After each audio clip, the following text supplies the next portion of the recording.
So, dito nga pala guys, niyaya ko na itong dalawang to na makipag 2v1 sa akin para daw sa permanent fruit. O, di ba ang kapal ng mukha? Ang tigas na mukha parang hollow blocks eh. So, ako naman, pumayag naman ako dahil malapit na ang Pasko. Pamasko ko na sa kanila yan at para ma-enjoy na nila at makasama sila sa content ko.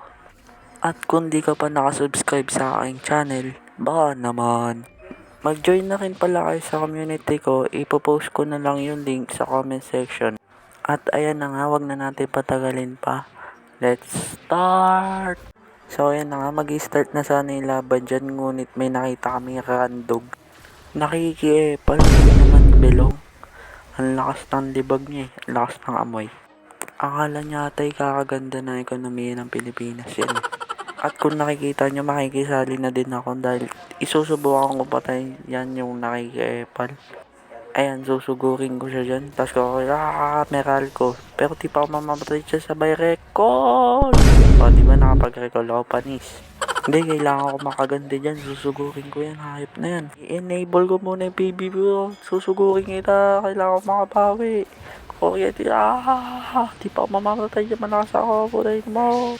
At yan nga, nagpakamatay talaga ako dyan. Bakit ako nagpakamatay, Perds? Para manalo sila ng permanent fruit. Ayan na nga, pumunta na kami sa cafe. Ay, akala ko cafe pala yan. Doon pala yung cafe. O, di ba kung di pa ako nagpakamanay, wala silang perm fruit.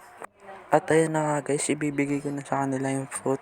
Na-skip ko kasi video dun sa isang player na nanalo. Pero nabigyan ko siya ng permanent fruit. At kung gusto nyo makakasama pala sa content natin at manalo sa mga giveaways, mag-join lang kayo sa Discord server natin para may chance kayo na manalo sa susunod pa nating mga giveaway. At kung nakita nyo, nabigay ko na pala kanina yung permanent fruit. Ayun na naman sa pangalawa. Sa second winner, ayun, binabaril ko pa siya. Nagmumura pa. Bibigyan na nga ng permanent rocket eh. Minura mo, permanent rocket tuloy binigay ko sa iyo. Pero guys, pwede pa yung madagdagan as long as na mag-subscribe lang kayo at i-support nyo ako sa aking channel. At kung nakikita nyo, tapos na, nabigay ko na sa kanila reward. Dalawa lang yun kasi Apple naman talaga yung isa. At dito nga pala guys, magtatapos ang aking video.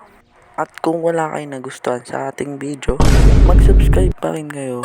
Dahil ito ang magiging pamasko nyo. Yun lang, uwi na ako.